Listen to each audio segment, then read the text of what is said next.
arrancamos entonces. Está Cuando bueno quieras.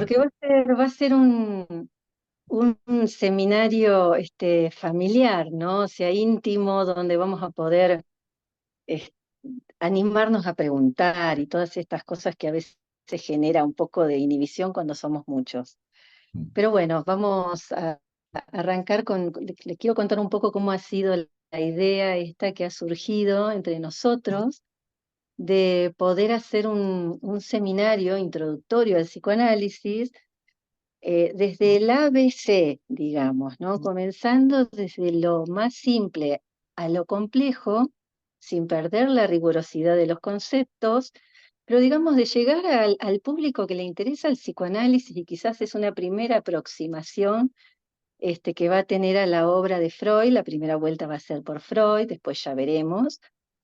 Eh, la idea es ir recorriendo los conceptos y puntos fundamentales de la teoría freudiana, que parte siendo una práctica clínica, pero termina siendo un campo vasto, y muy complejo del pensamiento humano y que, bueno, que así como decíamos recién con Carlos Clemente, que no hemos conocido a Freud en persona, pero sí lo conocemos a través de su obra y es de lo más apasionante. Así que yo ahora voy a pasar a, a presentar a los responsables del seminario, a los que nos hemos juntado y hemos estado trabajando este tiempo para pensarlo, para darle forma, para orientar un poco la dirección del seminario. La idea es esto, es de que sea de lo más relajado, de que podamos preguntar, de que sea un ida y vuelta, y que me parece que ahí radica la importancia y la riqueza de lo que es un seminario para el psicoanálisis. Así que bueno, voy a empezar con, como los tengo acá en la pantalla, Lucía Pose.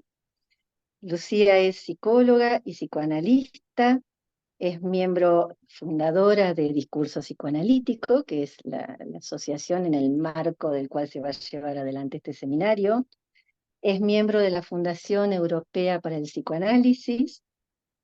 Es subdirectora técnica de salud mental del Centro de Formación y Prevención en el Maresme y trabaja en consulta privada también. Continúo con Alfonso. Si quieren, levantan la mano, pero ya tenemos los nombrecitos ahí. Alfonso Gómez Prieto es médico y psicoanalista, es miembro de la Fundación Europea para el Psicoanálisis, miembro de Discurso Psicoanalítico y presidente de la agrupación Ángel Garma del Ateneo de Madrid. Alejandro Piñato, que es quien va a estar a cargo de la clase de hoy, es miembro cofundador de Discurso Psicoanalítico y actual secretario de esta asociación. Es miembro y vicepresidente de la Fundación Europea para el Psicoanálisis y miembro e integrante del equipo de coordinación de Umbral Red Psi. Y mi nombre, que soy, bueno, Claudia Luján, también miembro de Discurso Psicoanalítico, miembro de la Fundación Europea para el Psicoanálisis y miembro fundadora de la Escuela Freud Lacan de La Plata, Argentina.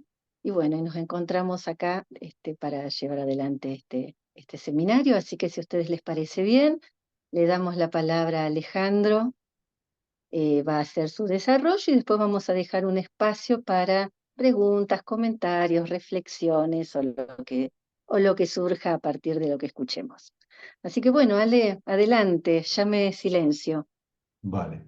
Bueno, gracias por la presentación. También aclarar que Claudia también forma parte de Umbral, que no lo dijiste. Ay, Sí. Bueno, colaboradora. y sí, yo al principio había comentado antes de que se conectaran que bueno, que igual era más fácil o más relajado poder hablar libre sin un texto, sin un texto escrito y estructurado.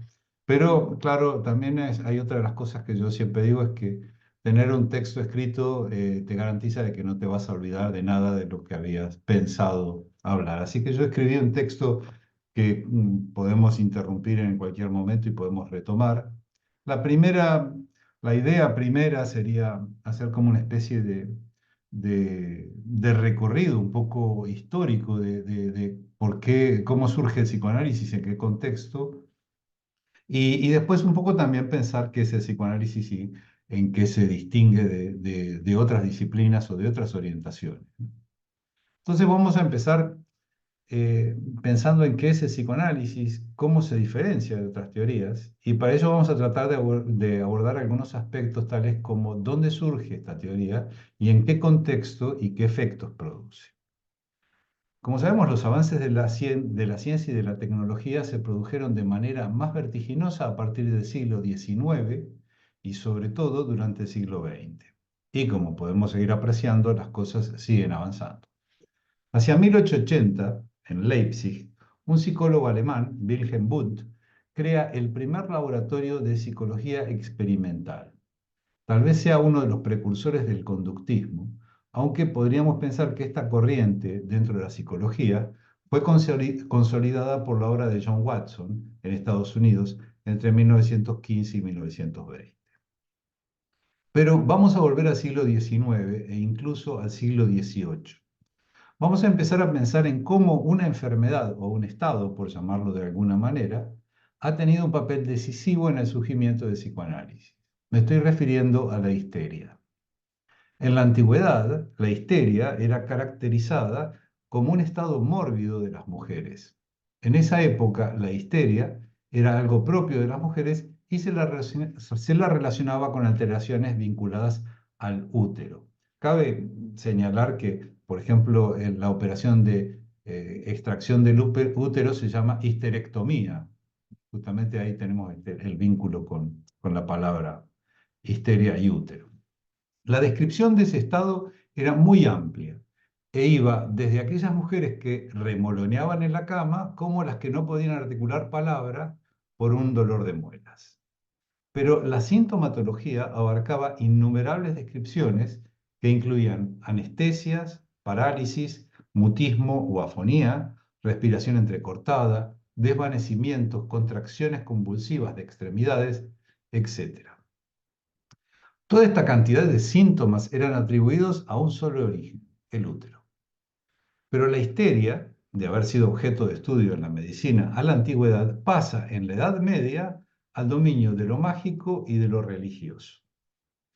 De un desorden uterino pasamos en la Edad Media a una posesión demoníaca, es decir, la histeria pasa a ser obra del mal e incluso de la brujería.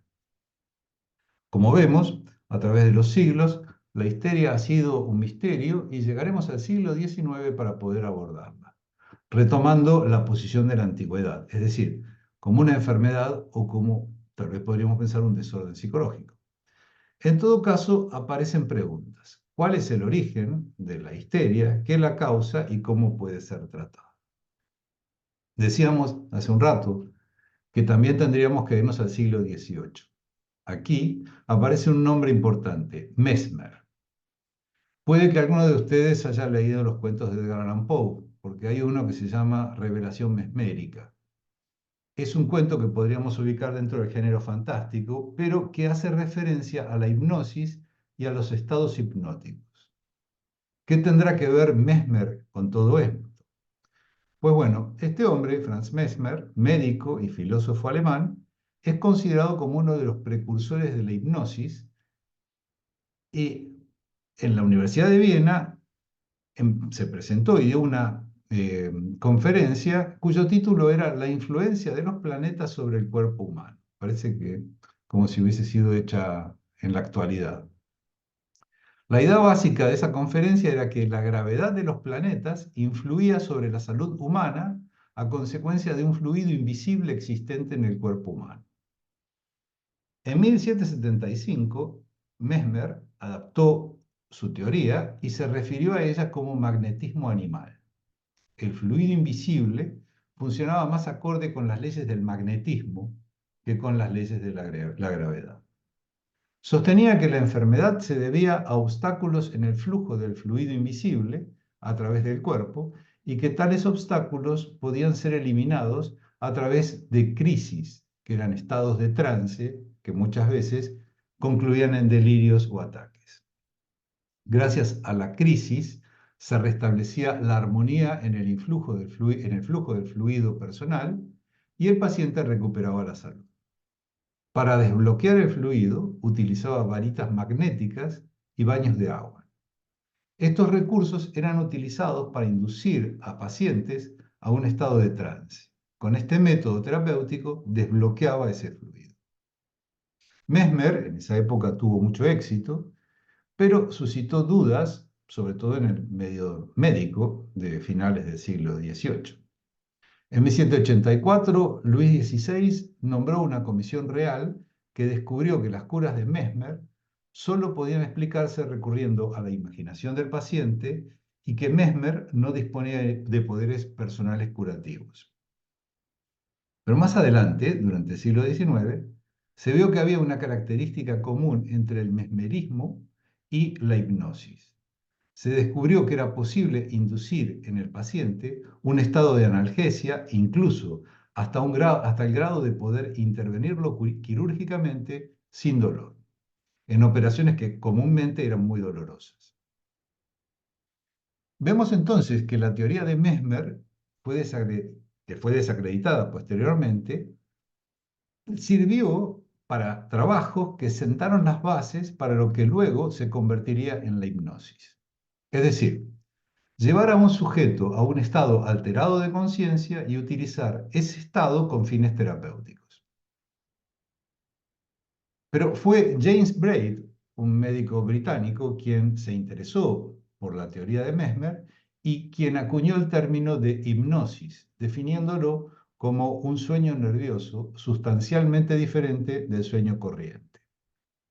Pero es importante señalar que Braid reconoce que durante este proceso tienen un rol muy importante la imaginación y la predisposición a la sugestión. El método para inducir a una persona a ese estado consistía, como hemos visto en muchas películas, que el sujeto observara un objeto brillante mientras el hipnotizador lo inducía al sueño. La diferencia con Mesmer es que Braid rechazó la idea de fluidos magnéticos como desencadenantes de un estado hipnótico. Llegamos ahora a Viena y a Sigmund Freud. Creo que es importante poder ubicarnos en la situación política y social en la cual se educó Freud. En realidad, Freud nació en Freiburg, Moravia, que actualmente pertenece a la República Checa. Nació el 6 de mayo de 1856, hace poco fue su cumpleaños, 168 creo. Pero a los 4 años, en 1860, cuando apenas tenía 4 años, su familia se muda a Viena. En las últimas décadas del siglo XIX, Viena era considerada como un entorno burgués y puritano. Estas eran las características de la sociedad vienesa de la época. Desde el punto de vista político y social, el imperio austrohúngaro vivió una etapa de liberalismo económico. Pero en 1873 hubo una gran crisis económica a la que se sumó una epidemia de cólera. En ese caos económico se acusó a los judíos vieneses de ser responsables de la desestabilización de los mercados. Sí quiero aclarar que también es cierto que el emperador, que era Francisco José, creo que se llamaba, eh, era más proclive a defender a los judíos que lo que sucedía en este momento, que digamos, se culpaba a los judíos de toda esa crisis. En esa época, en Viena, acudían muchos judíos que venían de distintos lugares de Europa Oriental, de Galicia, de Hungría, de Rusia y de Moldavia.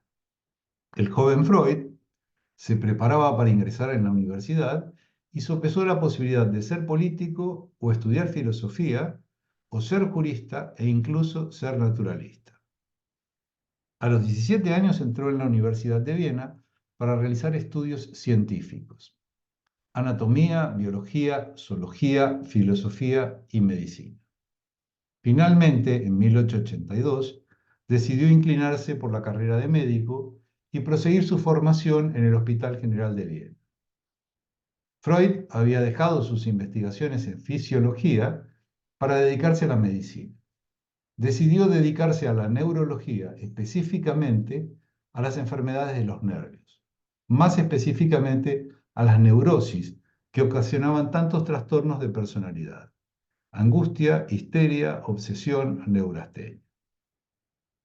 Hacia 1877, Freud conoce a otro médico con quien empezaría a trabajar sobre la histeria. Se trata de Joseph Breuer. Breuer acabó siendo amigo de Freud y lo ayudó económicamente, y también fue quien lo alentó a que se inclinara más hacia la neurología en lugar de la psiquiatría. También fue quien lo alentó a interesarse por el hipnotismo. En 1880, Breuer empezó a tratar a una paciente que se llamaba Berta Pappenheim. También es conocida como Ana O. Es una de las cosas que siempre se ha dicho, es que Freud no hablaba, no daba los nombres verdaderos de sus pacientes cuando hacía los historiales, y tenía un método de usar siempre la, la letra anterior al verdadero nombre.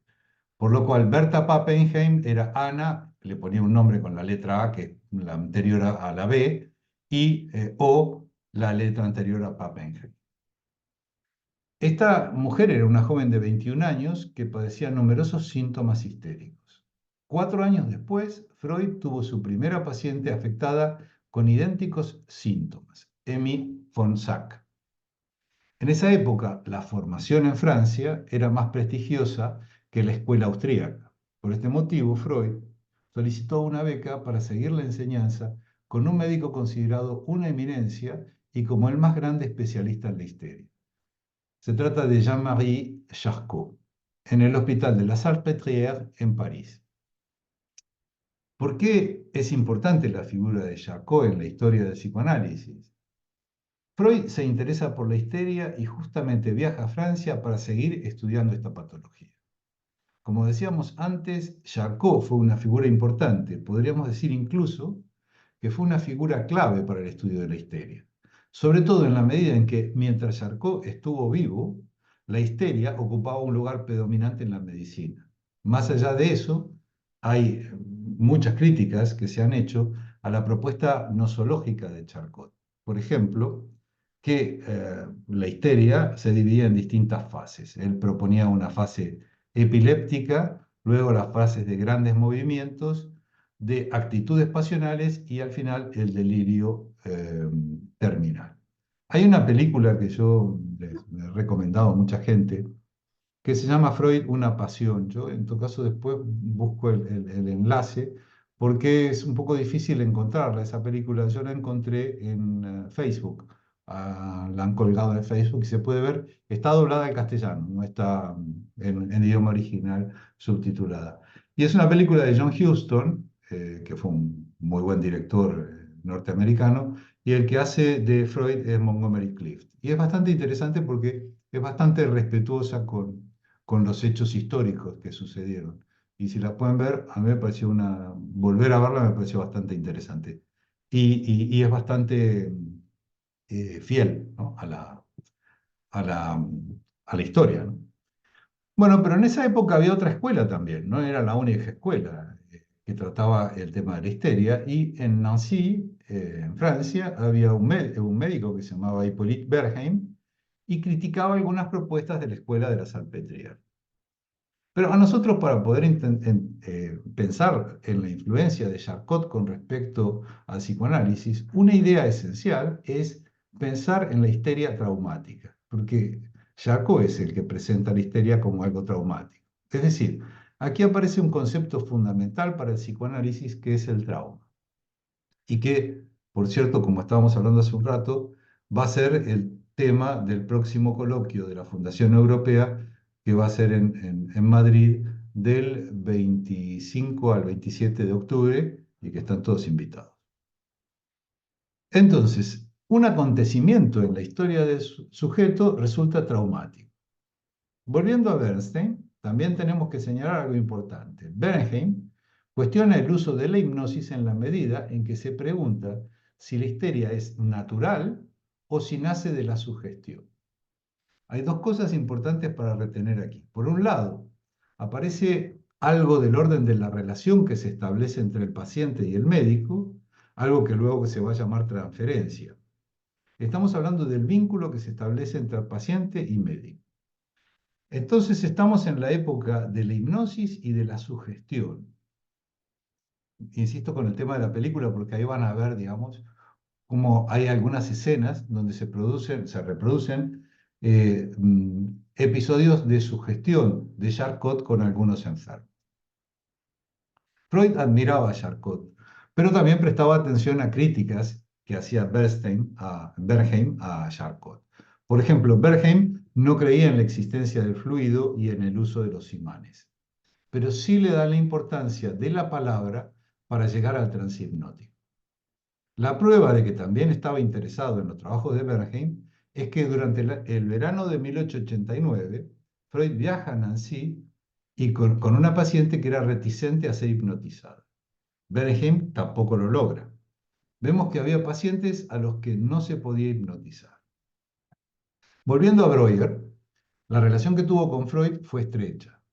Ambos trabajaron juntos en estudios sobre la histeria, y de ahí surge un texto de los primeros escritos que podemos considerar como psicoanalíticos, que es La comunicación preliminar. Breuer era una persona muy sociable y muy conocido en círculos burgueses de la sociedad vienesa. Además, sus pacientes tenían un trato muy cercano con él. Al ver que Freud era una persona muy activa con respecto a la investigación, lo animó a interesarse por el hipnotismo y a que trabajara con él. Breuer venía trabajando sobre lo que él llamó método catártico, es decir, una técnica que se basaba en que los síntomas neuróticos tenían origen en traumas psicológicos reprimidos o no resueltos. Mediante la inducción a un estado hipnótico, se intentaba acceder a recuerdos reprimidos o no resueltos para poder así liberarlos y producir lo que él llamaba una descarga catártica. Es importante señalar la importancia que tiene esta primera etapa en la cual Freud trabaja junto a Breuer, ya que aparecen aquí elementos esenciales para la teoría psicoanalítica, entre los cuales citamos recuerdos reprimidos, ahí estamos en un primer punto importante que es la represión, hechos traumáticos y relación terapéutica. La comprobación empírica de Breuer está relacionada con el caso Anna O. Berta Pappenheim, ya que ve que al poder expresar sus emociones reprimidas y traumáticas, sus síntomas se aliviaban. Anna O es un caso clínico de gran relevancia para el psicoanálisis, por varios motivos. En primer lugar, quien propone un nombre interesante para el tratamiento, que es la llamada Talking Cure, es ella, no Breuer. Ella le propone que ella se está curando a través de la palabra y que la cura es a través de la palabra. Por otra parte, lo que aparece como un impedimento a la cura es justamente el vínculo que establece con Breuer, que justamente funciona como una resistencia a la cura. Estamos hablando del vínculo transferencial. Y por otra parte, cabe destacar que Breuer, lo que podemos leer en los estudios sobre la histeria, propone la existencia de lo que él llamaba estados hipnoides, a los cuales consideraba como estados mentales alterados, similares al trance hipnótico, que ocurrían de forma espontánea en la histeria. Estos producían una disociación de la conciencia y luego la represión a un estado inconsciente. Breuer sostenía que mediante la hipnosis se podían alcanzar estos estados hipnoides para producir una catarsis. Podríamos preguntarnos por qué hemos tenido que pasar por Mesmer, Braid, la hipnosis, para hablar de psicoanálisis. Porque podríamos pensar que el fracaso de la hipnosis es lo que dio lugar al nacimiento del psicoanálisis. La histeria y el método catártico, mediante la hipnosis, son los antecedentes del psicoanálisis. Ahora bien, cabe preguntarse cuándo y por qué Freud se aleja de Breuer. El fracaso con el caso Anna O es un comienzo, si bien Breuer deriva su paciente a Freud. Pero por otra parte, Breuer es bastante reticente a darle un protagonismo a los traumas sexuales. En cuanto a Freud, tampoco está muy de acuerdo en sostener la teoría de los estados hipnoides como un universal. El otro tema que es importante destacar es el uso de la hipnosis. Como dijimos antes, había pacientes que eran resistentes a la hipnosis. También habría que agregar que Freud no era muy buen hipnotizador. Pero creo que hay algo que tiene mucha relevancia y se refiere a la sugestión. También había que tener en cuenta que no siempre los pacientes llegaban a recordar todo, y esto lo lleva a Freud a intentar profundizar más en la búsqueda de los recuerdos inconscientes. Obviamente Freud también quería que se produjera un levantamiento de los síntomas. Eran los síntomas neuróticos lo que llevaban a una persona a acudir a un psicoanalista. Pero había dos cosas para reprochar a la hipnosis. Una era que el levantamiento de los síntomas sería producto de un método que incluía la sugestión, y la segunda era que Freud veía que había resistencia. En paralelo al abandono de la hipnosis, Freud fue desarrollando la técnica de la asociación libre. Esta técnica, en esta técnica le pedía al paciente que verbalizara cualquier pensamiento que le viniera a la mente, sin importar cuán irrelevante o incoherente pareciera. Se convirtió en el pilar fundamental del psicoanálisis. El paso previo al método de la asociación libre fue pedir a sus pacientes que dijeran cuanto se les ocurría cuando él les ponía la mano en la frente. En todo ese recorrido que estamos haciendo, podríamos pensar que el fracaso de la hipnosis da lugar al nacimiento del psicoanálisis con la asociación libre. Al comienzo del encuentro dijimos que intentaríamos pensar en qué es el psicoanálisis y en qué se distingue de otras teorías. Como hemos visto en este breve recorrido, el psicoanálisis es un método, pero un método que no podría existir sin un cuerpo teórico que lo sustente. En este sentido, tiene la particularidad de no poder existir uno sin el otro. Hablábamos antes de levantamiento de síntomas e incluso en la actualidad se suele hablar de alivio sintomático. Yo digo que es como una actitud de frenador, ¿no? Alivio sintomático de los síntomas. En este sentido, el psicoanálisis sigue resistiéndose a esa consigna. Quiero destacar algunas frases que me han parecido importantes. Método que incluye la sugestión y el lugar de Ana O como la que define el método como Talking Cure. Y lo que es interesante señalar es que vemos un cierto desplazamiento del lugar del médico como aquel que tiene el poder para dar lugar a que sea el síntoma el que hable. Hay una frase célebre de Freud a raíz de los estudios que viene haciendo sobre la histeria, en particular junto a Breuer. La frase es: la histeria sufre de sus reminiscencias. Esta frase es importante porque es la que de alguna manera da lugar a la idea de que el síntoma remite a otra cosa. Es un significante, podríamos decir en términos lacanianos. Y de lo que se trata es de poder pensar a qué remite ese significante. Por otra parte, vemos que el síntoma remite a un contenido sexual. En este sentido, pensamos en el argumento que habíamos elaborado para presentar este seminario y habíamos pensado que había tres ejes fundamentales que hacen que el psicoanálisis se distinga de otras corrientes. Por un lado, la sexualidad y más específicamente el lugar que ocupa la sexualidad infantil. Antes del psicoanálisis se pensaba que la sexualidad irrumpía con la llegada de la pubertad, gracias a esa invasión hormonal que sufre el preadolescente. El psicoanálisis, y más específicamente Freud, va a decir que no, en la niñez hay actividad sexual. El lugar del inconsciente en la vida del sujeto es otro de los aportes del psicoanálisis. Freud no inventa el concepto de inconsciente, ya que otros médicos y psiquiatras hablaban de aspectos que no eran accesibles a la conciencia. Por ejemplo, Pierre Janet, que era un médico psiquiatra, en 1889 publica una publicación que se llama El automatismo psicológico, en la cual desarrolla su tesis sobre ideas fijas inconscientes responsables de trastornos histéricos, fragmentos disociados de su personalidad. Y proponía que el análisis psicológico trabajara bajo hipnosis sobre esos acontecimientos. Pero el lugar que le da Freud al inconsciente como una instancia, lo veremos en clases posteriores, es único. En una de las conferencias de introducción al psicoanálisis con respecto al sueño, Freud sostiene que cuando un paciente cuenta un sueño, lo que se llama técnicamente el contenido manifiesto, es decir, el relato del sueño, el sujeto no sabe nada acerca de su significado. Pero nos recuerda, frase célebre freudiana, se equivoca.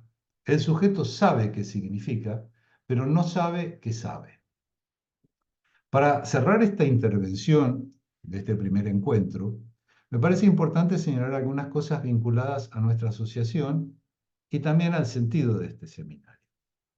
En primer lugar, distinguir el discurso psicoanalítico de otros discursos en la medida en que cuestiona el lugar de discursos imperantes en la actualidad, en medios académicos sobre todo, que ocupan el lugar del amo, del saber absoluto, y que en lugar de interrogar al síntoma, a ese significante, como decíamos, prescriben e intentan clasificar, etiquetar, erigiéndose en la autoridad.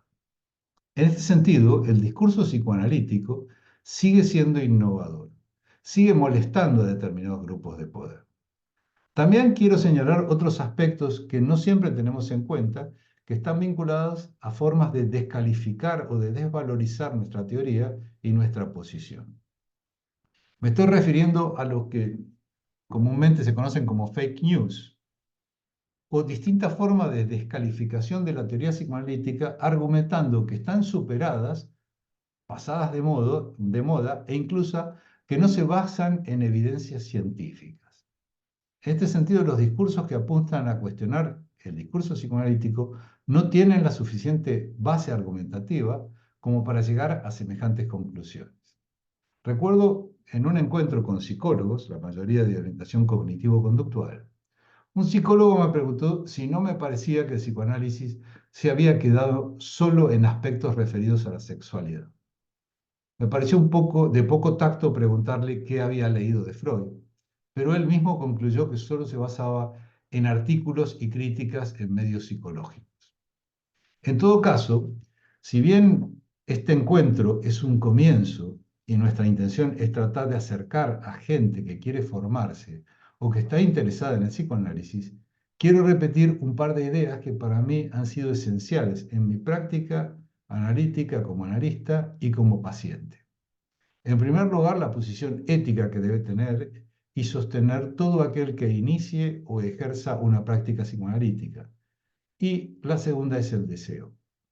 El deseo concebido en una dimensión que respete la condición humana. Bueno, esta es un poco más o menos la idea que quise transmitirles en este primer encuentro. Que también quería comentarles que en algún momento dado pensábamos que lo íbamos a presentar como un seminario y no como un curso, porque en realidad plantearlo como un curso sería como si nosotros tuviésemos un saber que debemos transmitir. Y acá de lo que se trata es de debatir y de poder hablar un poco de estas ideas y de nuestra práctica. Si quieren abrir los micrófonos, intervenir y hablar y me dejan tomar un vaso de agua, yo estaría encantado.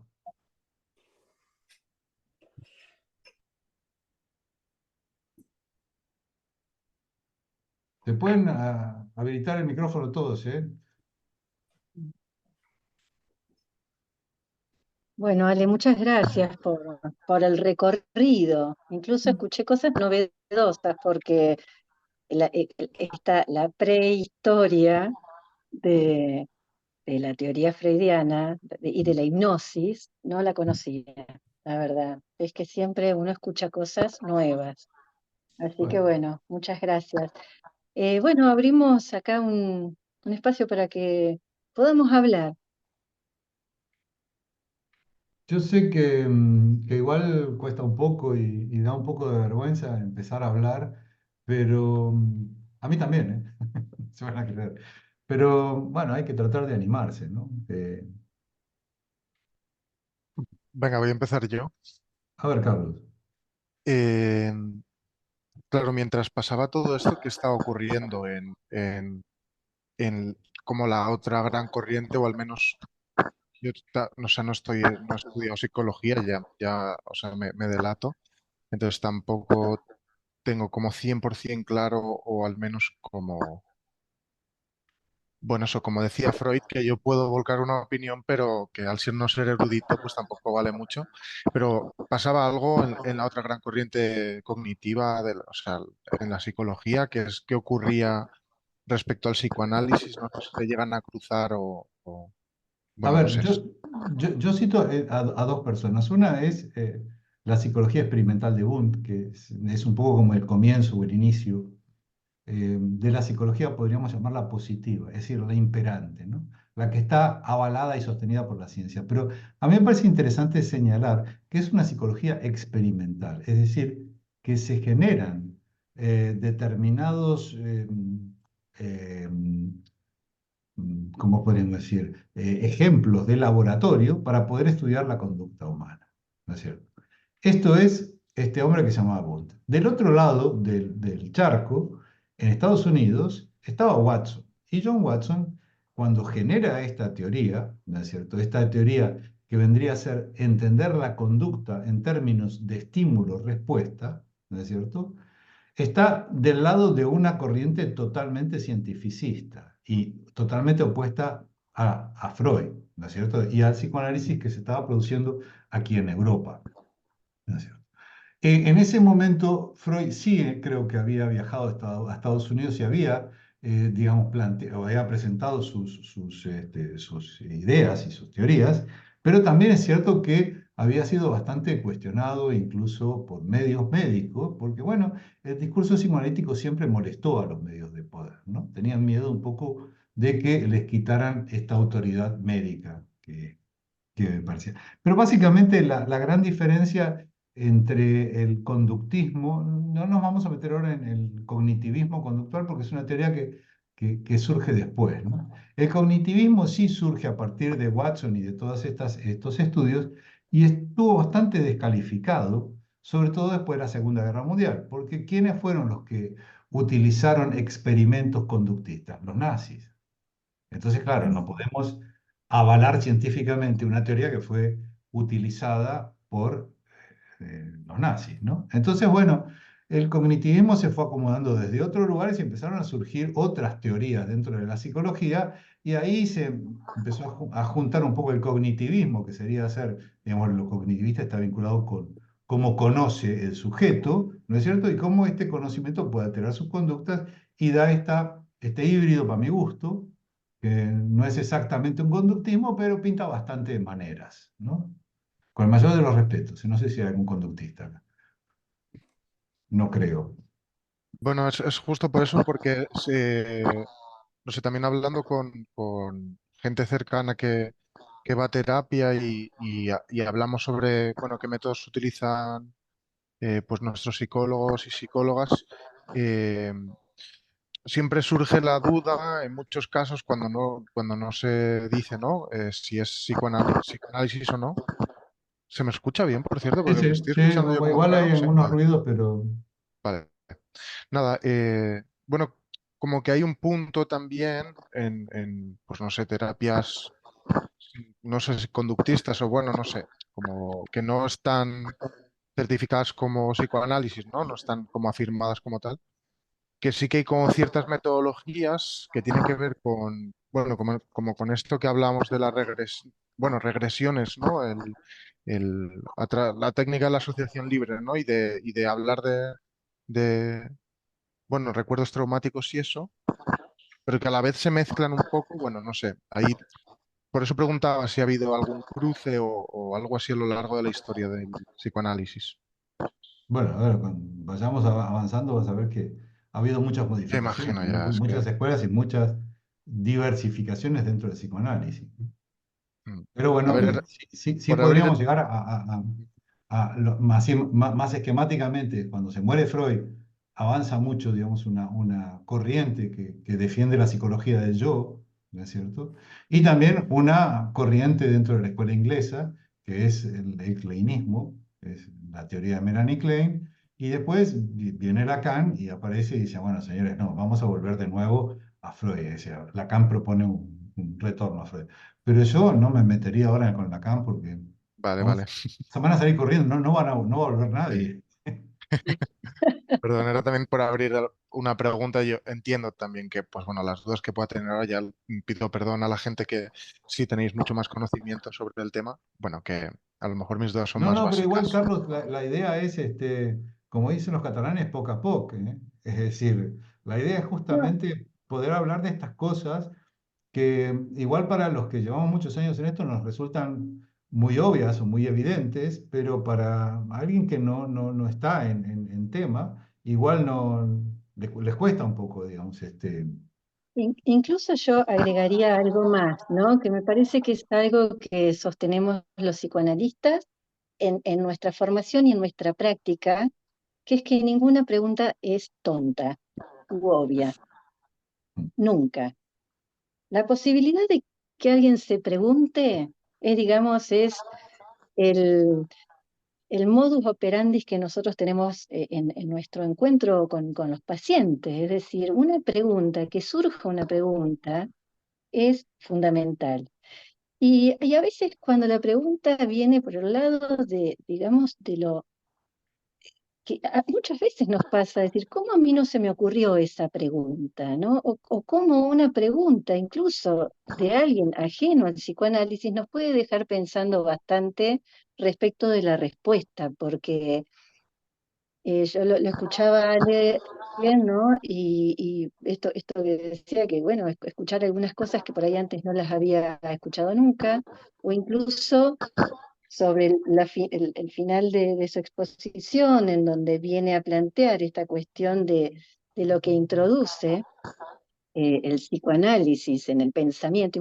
Yo siempre me sirve contextualizar el momento histórico en donde esto surge, porque era el pensamiento científico de la época era encontrar en el cuerpo y en lo orgánico lo que no estaba andando bien, que diera, digamos, diera razón de una patología, cualquiera fuera. Y justamente lo que la histeria viene a introducir es que rompe con ese paradigma, porque el padecimiento de la histeria, las parálisis, incluso hasta los fenómenos alucinatorios como el olfato, había una paciente que sentía olor a pan quemado o a pastelillos quemados, no tenían ningún sustento orgánico. Por eso las desprestigiaban, o sea, parecía que eran simuladoras, no se les creía demasiado. Entonces, que haya existido alguien que le dio lugar a eso que parecía, ¿no? Cualquiera hubiese dicho, pasa, bueno, ocurre hoy en día, ¿eh? Esto ocurre hoy en día. Cuando se presenta un caso clínico, cuando alguien con un padecimiento a una consulta de alguien que está más del lado de la ciencia positivista, cuando empiezan a explicar algunos padecimientos, lo que se suele decir es, no es nada, no tenés nada, no es nada, no hay ningún daño orgánico que justifique ese síntoma. Bueno, creo que esa es una de las cosas que realmente le debemos a Freud decir, bueno, vamos a escuchar a ver qué hay detrás de eso, ¿no? Me parece que ahí Alejandro lo dejaba claro con los casos que él traía, como por ejemplo el de Anao, que, bueno, el de Anao tiene una cosa muy interesante con Breuer, ¿no? Con toda la cuestión sintomática y lo de la transferencia, que este es un primer encuentro y seguramente vamos a ir hablando y desarrollando muchas cuestiones a lo largo de los encuentros, pero bueno, quería hacer ese aporte. Sí, y yo siguiendo a Alejandro y a Claudia, me ha gustado mucho que Alejandro traiga además la cuestión de la histeria, porque creo que en aquel tiempo, pensemos otra cosa, Freud era un neurólogo.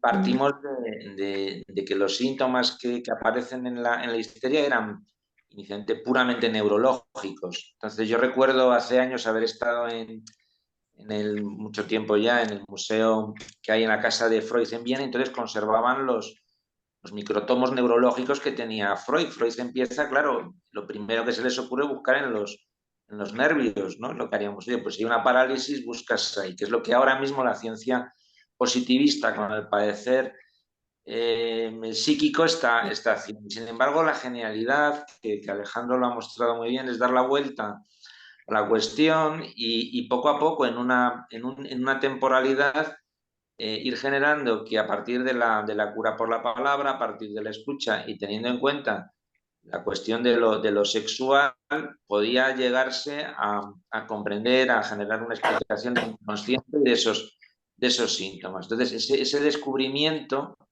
que se produce ahí, que luego da lugar pues, como a distintas escuelas luego psicoanalíticas, etcétera, es un cambio, en mi opinión, de mentalidad y de paradigma. ¿Qué pasa hoy?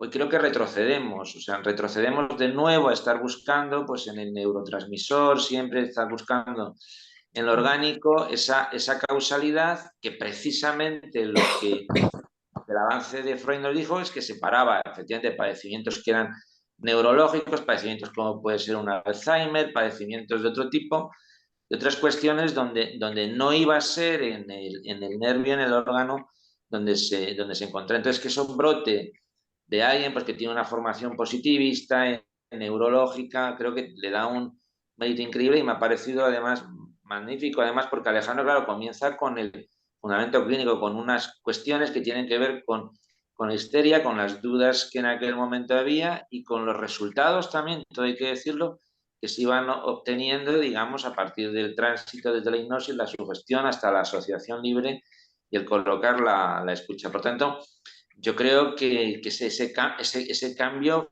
fue uno que pudo tener el sentido darwiniano de decir, bueno, pues procedemos vamos, de un elemento evolutivo. O sea, creo que ese elemento tenía que estar, obviamente, pues inscrito en el estudio de las facultades de psicología, etcétera, porque es espectacular lo que se produce ahí en este origen que también nos ha descrito Alejandro.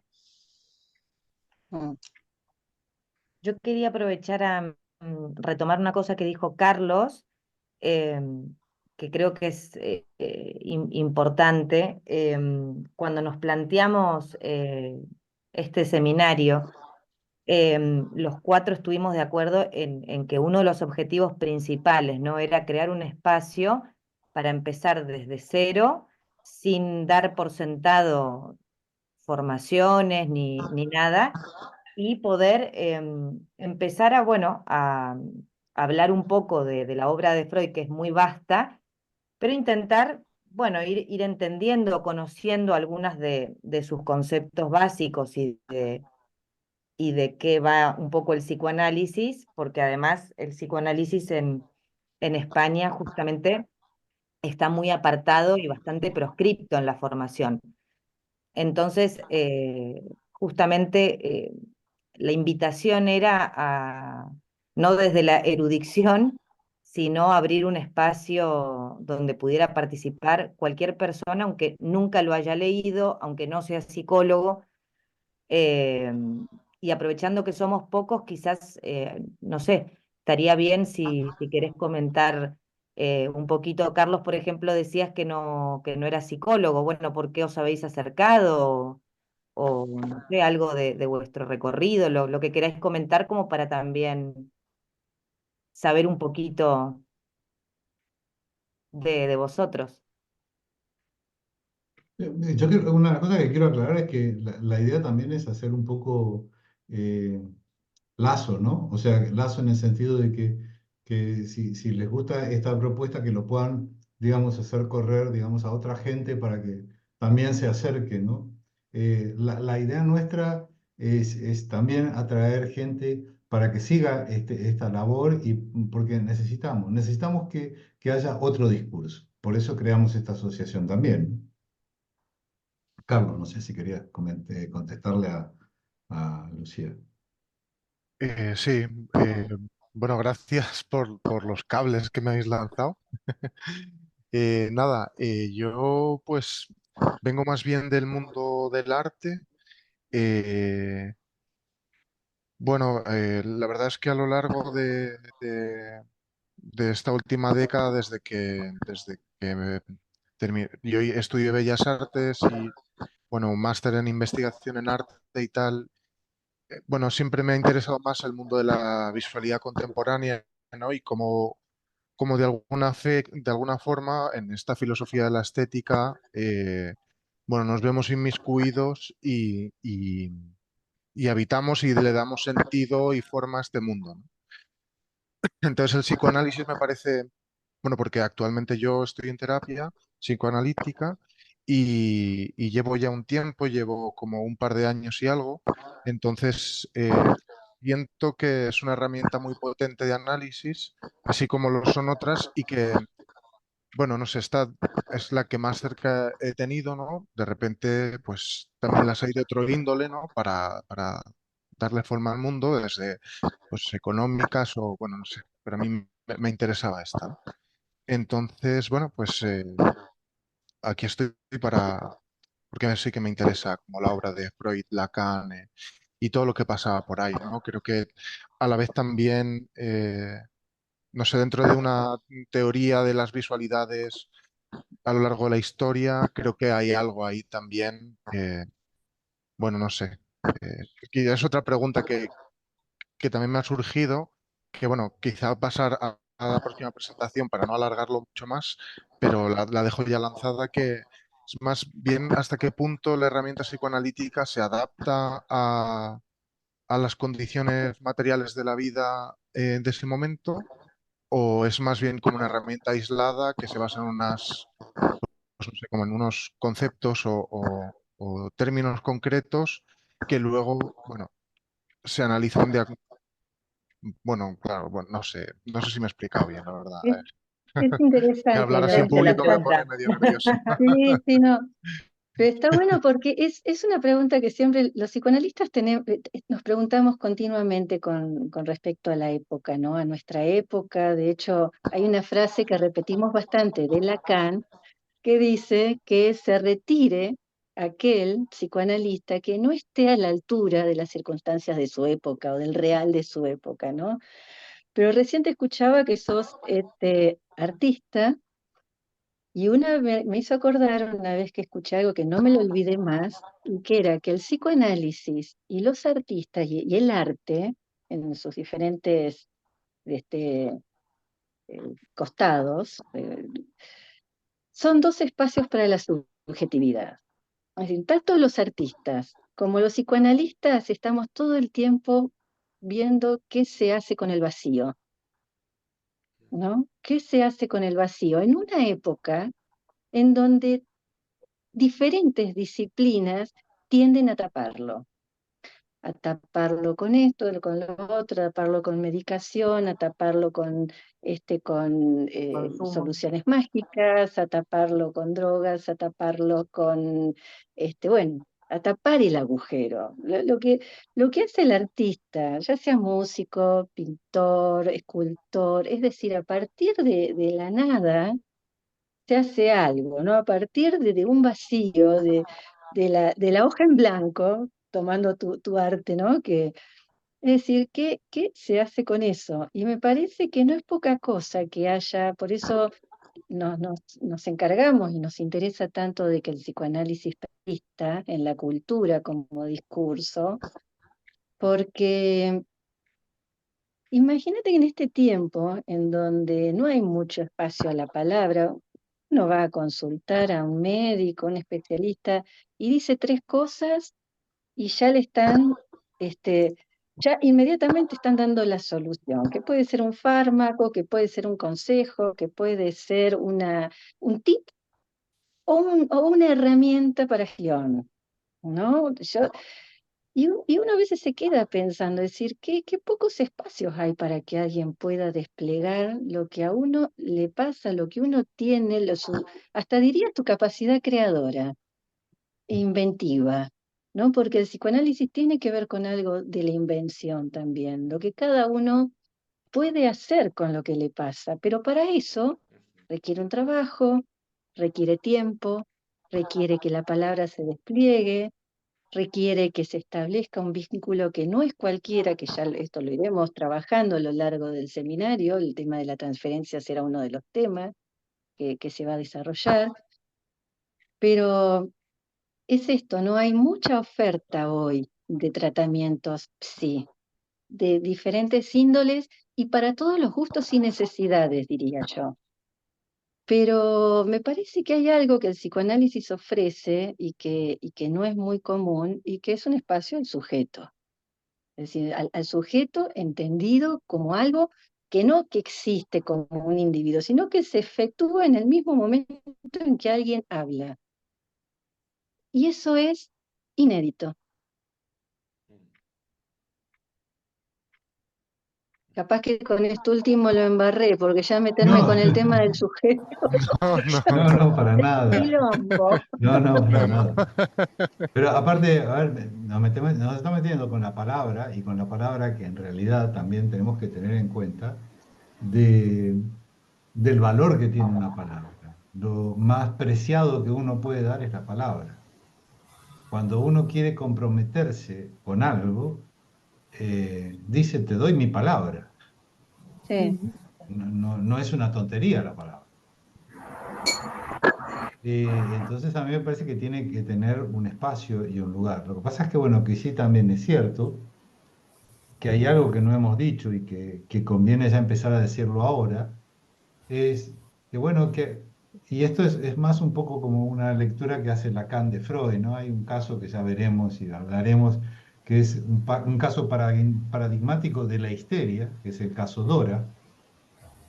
Y hay una parte donde Dora se queja de una situación y Freud le dice, muy bien, usted me está contando esta situación y usted qué tiene que ver en todo esto. Entonces se produce lo que Lacan llama una inversión dialéctica, ¿no? Es decir, me estoy quejando de que hay alguien que está haciendo algo conmigo y resulta que yo tengo algo que ver porque yo lo seduzco y hago que esa persona haga algo conmigo, ¿no? Entonces en este punto me parece interesante señalar que el psicoanálisis también busca en alguna medida que uno se subjetivice, que uno piense qué tiene que ver en su historia y cómo la ha vivido, pero no es lo único que estamos buscando. También estamos buscando es que tiene que ver uno con su deseo, con lo que quiere y no puede, o que no se anima. Es decir, me parece que la propuesta no va solamente por incluso resolver cuestiones que están vinculadas básicamente con la angustia, porque esto yo lo digo muchas veces. Es decir, nadie va a un analista o a un psicólogo porque no tenía nada que hacer y no sabía en qué gastar su dinero. La gente va a un psicoanalista porque está, o a un psicólogo o a una terapia, porque no sabe qué hacer con su vida, porque está angustiado. Y porque todo lo que ha, digamos, ha estado a su alcance no le alcanza, ¿no? Entonces, bueno, ahora, eso sí, hay gente que no se anima, ¿no? Que no se anima a transitar determinado espacio que proponemos, ¿no? Bueno, eso también es un dato importante. Eso es una cuestión importante porque me parece que tenemos que aceptar que, bueno, que hay quienes eligen analizarse y hay quienes necesitan otra cosa. Yo recientemente recibí un paciente que venía un poco aconsejado por sus amigos que hacían terapia, pero era una terapia de coach, ¿no? Hacían coaching. Claro, después de hablar cerca de 45, 50 minutos y de escucharlo de hacerle algunas preguntas, como uno hace en las primeras entrevistas, que te hace preguntas a partir de lo que el paciente va diciendo, yo creo que cuando se fue un poco desanimado, ¿no? Porque yo no le dije qué era lo que tenía que hacer, ni cómo podía resolver. Es más, un caso muy interesante porque la cuestión que estaba en juego era la de la autoestima. Y él lo que venía a buscar es que alguien le levante la autoestima. Y con lo que se encontró es con la pregunta de qué pasa con eso, qué es qué significa eso, ¿no? No sé si va a volver, la verdad que no lo sé, fue una primera entrevista, no lo sé, pero esto me parece que es fundamental, ¿no? Que quizás el psicoanálisis es una propuesta que a algunos le interesa y que la sostienen y que la llevan adelante y que la sostienen durante mucho tiempo y que se produce como un enganche, en el mejor sentido de la palabra enganche, con eso que se produce en el dispositivo y en el análisis, pero hay otra gente que no quiere eso. No todo el mundo está dispuesto a darse el tiempo para formularse sus preguntas y el tiempo que se necesita para responderse esas preguntas también, sobre todo en un tiempo del llame ya, que el dolor se resuelva ya, que los resultados los tenga ya, y ni hablar de responsabilizarse, de como decía Alejandro, de lo que cada uno tiene que ver con eso que le pasa, e ir a buscar a un otro, ¿no? Que se supone que sabe, le diga qué hacer. Es una posición, si la pensamos un poco así, en algún punto infantil, porque es como decir, mamá, papá, ¿qué tengo que hacer, ¿no? Con esto que me pasa. Pero hay que respetar que ni el psicoanálisis es para todo el mundo, y también que parece que, bueno, que hay otras disciplinas que por ahí hay gente a la que les funciona muy bien, y ahí no nos podemos meter, ¿no? No se trata de, digamos, de criticar a otras teorías o otras prácticas, sino bueno, de ver qué es lo que el psicoanálisis tiene para ofrecer hoy, y con la particularidad de la época en la que vivimos, ¿no? Yo, Claudia, he cambiado algo también quería comentarlo en mi práctica con relación a lo que planteáis, ¿no? Porque quien nos viene a ver hoy, lo decía también Alejandro, son personas que sufren. En el medio español realmente vienen a vernos, no es Argentina, la gente que ni conoce no realmente qué es el psicoanálisis, vienen a encontrarse con nosotros, alguien les ha dicho, bueno, es psicoanalista, es médico, es psicólogo, pero de entrada vienen porque estas primeras entrevistas son clave, porque es verdad que la gente viene y nos va a entrar en muchas ocasiones preguntándonos qué debo hacer, qué no debo hacer, etcétera. Pero yo pienso que, y por eso también el seminario este, de hecho, porque tenemos, por ejemplo, a Carlos que está en análisis, o sea, yo creo que la cuestión es que también se necesita cierta pedagogía psicoanalítica, o sea, porque en nuestro medio la gente tiene un desconocimiento, no forma parte del conocimiento cultural, digamos, no está inscrito ahí. Entonces yo creo que a la persona que viene y que sufre, ¿no? De alguna manera a mí lo que sí que me han dicho es que nosotros nos posicionamos en un modo de escucha distinta, o sea, notan algo diferente. Yo creo que es importante en las primeras entrevistas preliminares que noten algo distinto, están acostumbrados a ir al psicólogo que les pone deberes, a esto, ¿vale? Sí, Escucharles y calmarles, ¿por qué no decirlo? O sea, porque vienen angustiados, o sea, el hecho de que hablemos. Freud era muy hablador, o sea, si uno lee los casos de Freud, hablaba, ¿no? Es distinta a la clínica que nos encontramos. Entonces, que las primeras entrevistas podamos incluso utilizar mecanismos, ¿por qué no decirlo? De otros procederes, a mí me parece que tal vez lo que podamos hacer es transformar una situación de urgencia, a veces subjetiva, de sufrimiento, en algo que en un futuro podría ser que se transformara en un análisis. En mi experiencia sí que se ha producido ese cambio. O sea, a lo mejor ha tardado, pero poco a poco, ¿no? Vas introduciendo algo de ese paciente que en principio diríamos, bueno, pues que lo coja. Yo soy ahí un poco cabezón, digamos, ¿no? O sea, sigo creyendo, ¿no? Que de alguna manera podamos transformar eso que es una demanda de una cosa inmediata, porque es lo que nos van a pedir, seamos realistas. O sea, es lo que entra la gente habitualmente no pidiendo, no por nuestra puerta, que en un futuro ahí se pueda abrir, que no siempre, pero en muchas ocasiones también podemos favorecerlo en una otra cosa que sea una demanda de análisis. Y entonces vas viendo, ¿no? Que a lo mejor es algo más prolongado, pero que luego obtiene sus frutos, porque realmente, seamos realistas, los psicoanalistas vamos unidos, eso sí, pero ahora mismo en la carrera en el pelotón de cola. Vamos en el pelotón de cola, excluidos de la universidad, de los medios clínicos, etc. Vamos, por lo menos en España, en un pelotón de cola, pero estamos ahí.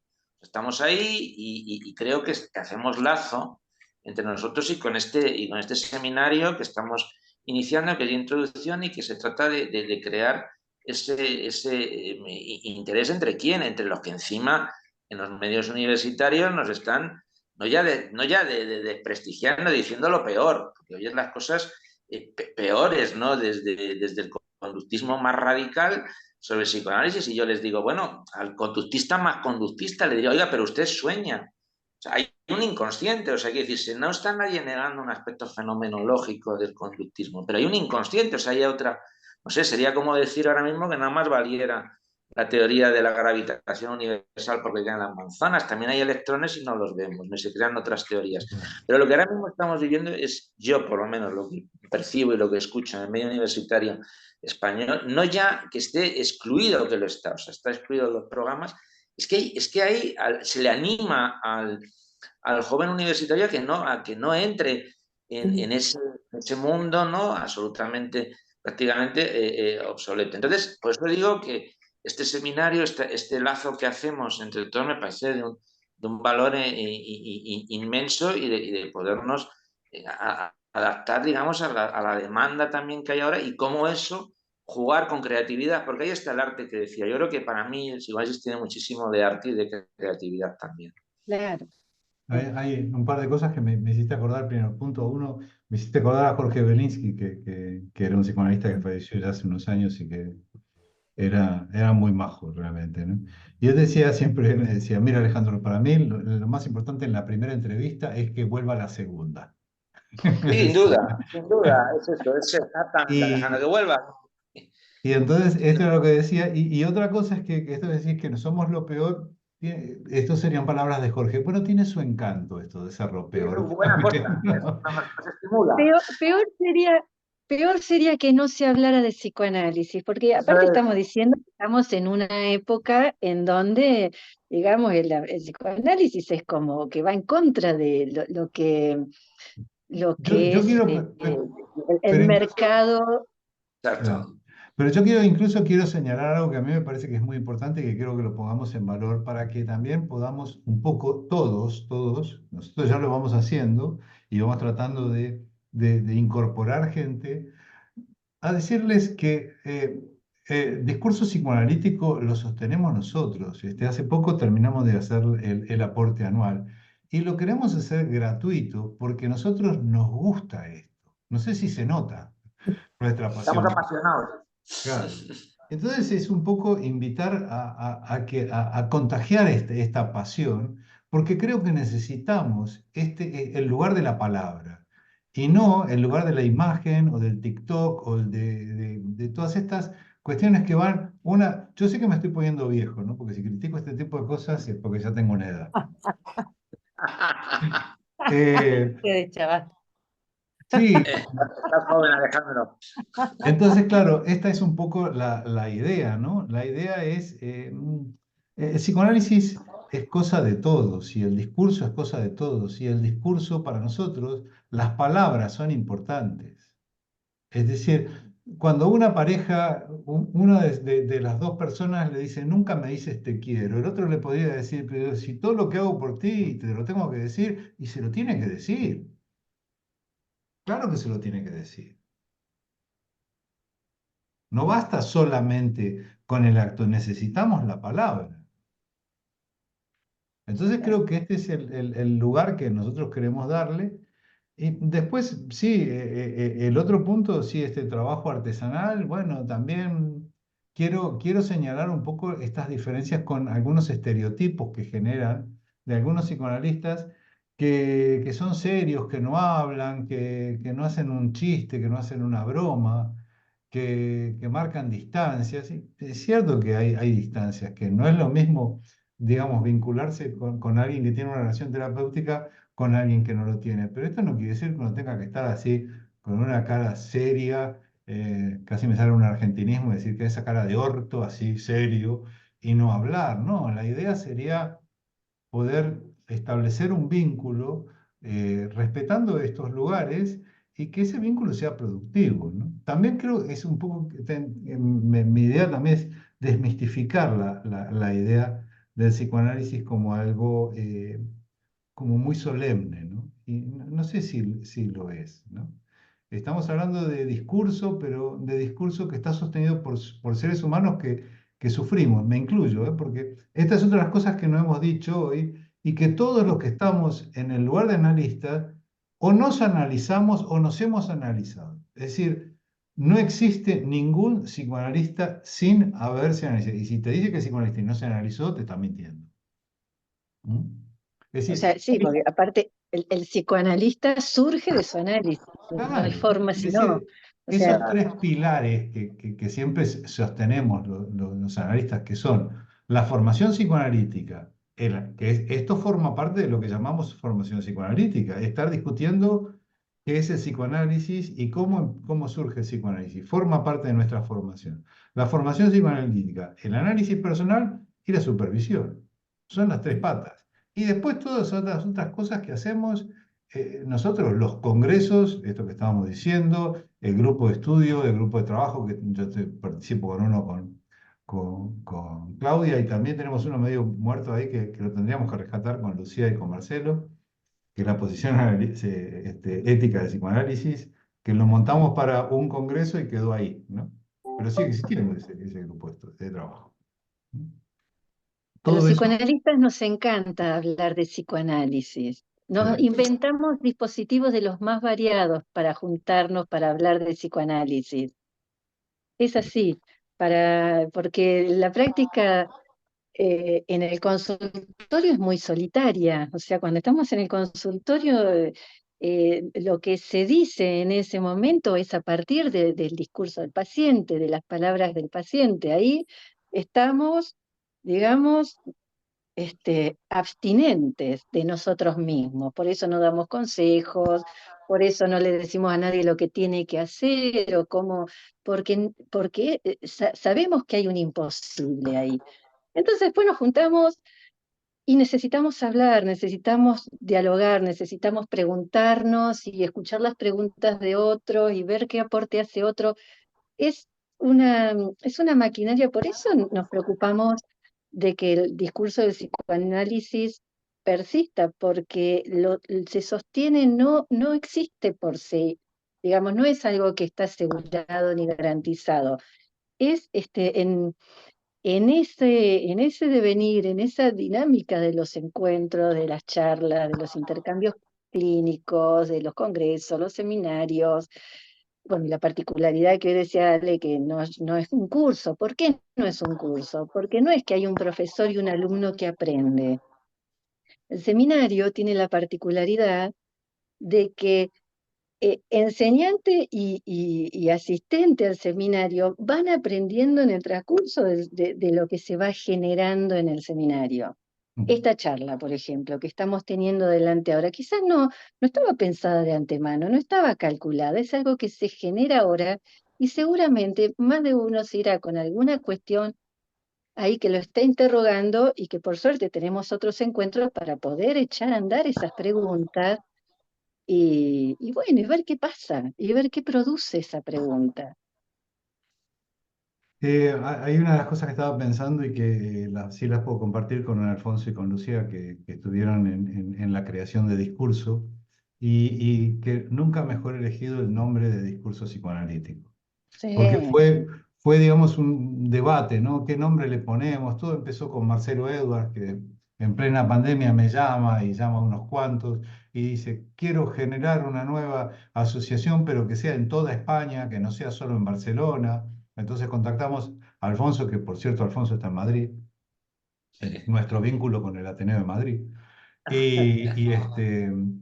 Y entonces, y surgió ahí, y ahí, bueno, algunos decían, no, tal nombre, y surgió el nombre de discurso psicoanalítico, y yo ahora estoy encantado con ese nombre, Yo y me también. parece que nos representa realmente. Y el otro tema también, antes de dejar, porque ya son 9 menos 10 y yo tengo hambre, y no tomé, no tomé el agua.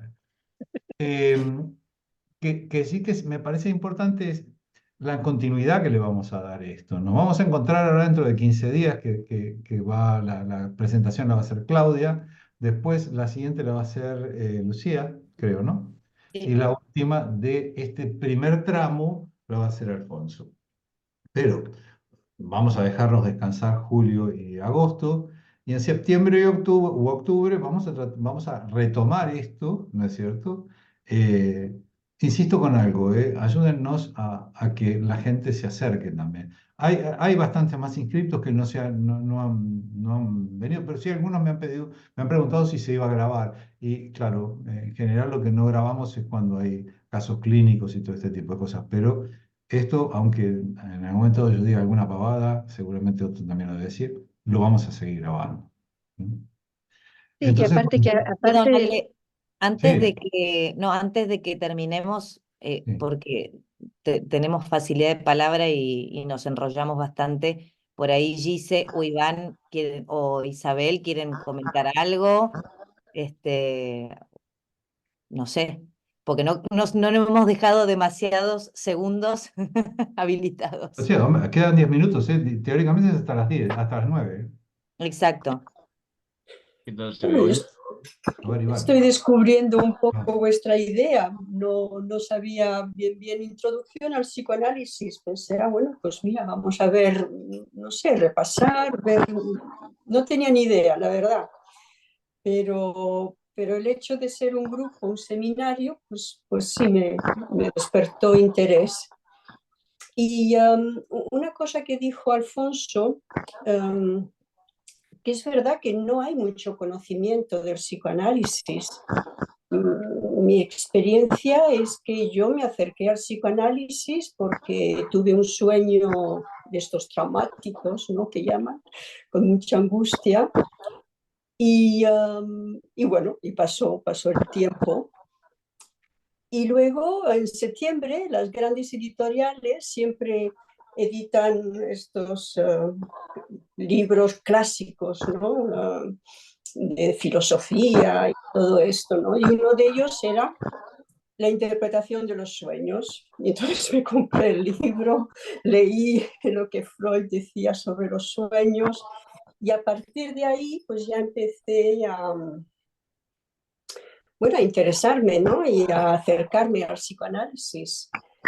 Bueno, a partir de una experiencia propia, ¿no? De un sueño. Y aquí estoy y pues y bienvenido. sigo batallando con el psicoanálisis. Iván, ibas a decirnos algo. Cuéntanos.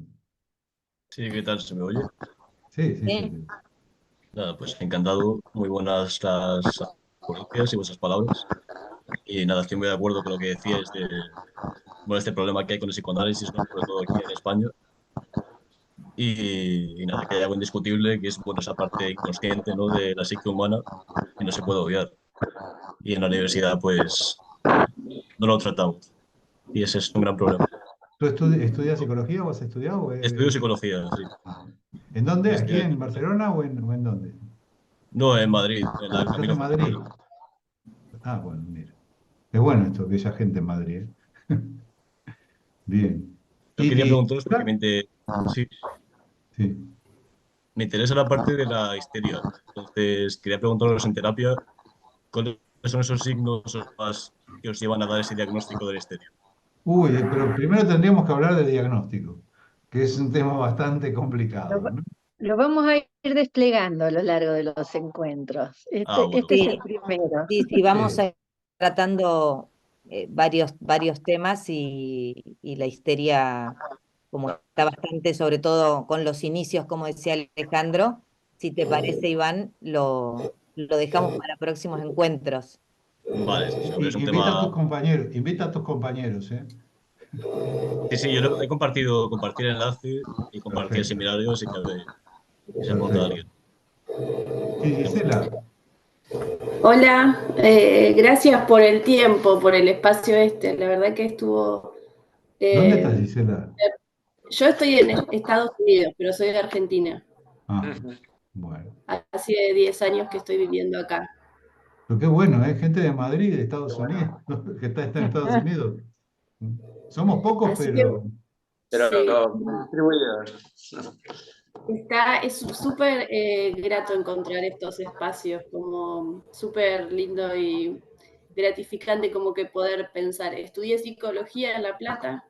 ajá, mira. eh, no lo terminé porque me mudé por acá, así que, pero siempre sigo en contacto y sigo estudiando y teniendo grupos de estudios o taller de lectura, como el psicoanálisis. Me analizo hace Bien. muchos años Ujú. y la verdad que me parece que está, o sea, como que súper como que te abre la cabeza poder pensar, ¿no? Y yo pensaba que en estos tiempos en donde lo más difícil es mantener el malestar, lo que no anda, o la angustia, ¿no? En donde hay un montón de, por ejemplo, acá y ahora como un montón de programas como de inteligencia artificial en donde uno podría preguntarle, ¿no? O ir diciéndole los síntomas y chatear con alguien, ¿no? Entonces, como que hayan estos espacios para pensar en algo más, me parecen como súper valiosos, ¿no? Vamos a seguir sosteniéndolos. No sé si quieren agregar algo más, porque ya son 9 menos 5. Yo Sí, quería Carlos. preguntar no sé si enviaréis, no sé, materiales que vayan saliendo aquí o principalmente por tener lecturas. Sí, Por ejemplo, la película que has dicho, Alejandro, ya me la he apuntado. sí. Entonces, Yo después te bueno, no paso como nombres sobre todo. Sí, sí. la idea, Carlos, es que vamos a ir enviando Mm. bibliografía, un poco cada persona que vaya dando las clases irá sugiriendo con algo de antelación Sí, y toda la bibliografía que podamos, para los que no lo tengan, por ejemplo, quizás no tienen las obras de Freud, pero las tendremos digitalizadas para que se puedan leer aunque sea desde el ordenador, mm. ¿sí? Genial. Yo básicamente sí quería comentarles que, digamos, la clase esta la preparé con algunos libros. Uno de ellos que lo recomiendo porque realmente me gustó mucho, que se llama Freud en su tiempo, creo, de Elizabeth Rudinesco. Es una biografía de Freud y es bastante amena, bastante eh, fácil de leer. Después hay otro libro que se llama Historia del psicoanálisis, pero está en francés y no está, creo que no está traducido en Historia del psicoanálisis. Y, y sí hay otro libro también que está vinculado con la histeria, que es la problemática de la histeria actualmente. Después se los puedo pasar. Yo en realidad no quise enviar una bibliografía previa porque era la primera clase y la primer encuentro, digamos, y no quería que la gente se asustara. Uy, mira todo lo que habría que leer, ¿no? Y no Ay, íbamos a leer el libro. ¿Mm?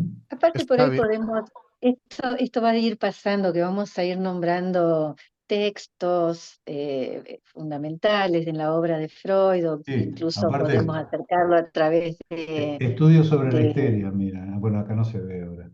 ¿Ves? claro. Estudios sobre la histeria de Pero Freud. no al modo de la universidad, que está la bibliografía y hay que leerla. Esto es para cada uno con su curiosidad, si tiene ganas, si tiene tiempo, es decir, es un como un ida y vuelta, como para que, bueno, si tienen interés y ganas de leer, tener alguna referencia de por dónde vamos a ir andando, digamos. Y esto que hizo, por ejemplo, ahora Iván, ¿no? Que nos hacía una pregunta concreta, si hay cosas que a partir de los encuentros van surgiendo y quieren enviárnoslo para que lo podamos tener en cuenta, porque la realidad es que nosotros hicimos un programa un poco estimativo, pero queremos que esto tenga que ver con las personas que asisten. Entonces, más que imponer nosotros lo que pensamos en función de lo que ustedes vayan comentando, preguntando y aportando, nosotros también iremos modificando seguramente ese programa. Así que los animamos a que nos hagan llegar. Yo voy a hacer una propuesta y el pez muere por la boca, ¿no? Pero podemos hacer un grupo de WhatsApp. Digo, porque los odio, yo, los grupos de WhatsApp. No, pero es muy Sí, sí, práctico, y más sí. si somos pocos. A los Sí. fines de esto, ¿no? De intercambiar material o Está bien. sí, sí, acotado al trabajo que emprendemos juntos. ¿Les Bueno, parece bien? yo creo un grupo de trabajo, un grupo de WhatsApp y voy a necesitar que, por favor, en el chat, en todo caso, necesito el teléfono de Gisela y de Iván, porque el resto de los teléfonos los tengo. Vale. Hay un chat, o sea, aquí en la Sí, vídeo. mira, hay un chat ahí. Ah, vale, sí. ¿Eh? Así yo, perfecto, perfecto, ok. Es +1 y el teléfono, ¿no? Sí, ok. Bueno, un gusto haber compartido este primer encuentro con todos y nos vemos el 28. Ajá, Gracias. Listo. vale. Muchas gracias. Hasta la próxima. Hasta pronto. Hasta luego. Adiós. Buena semana, Próxima, chao, nos chao. vemos. Adiós, Nos adiós. vemos.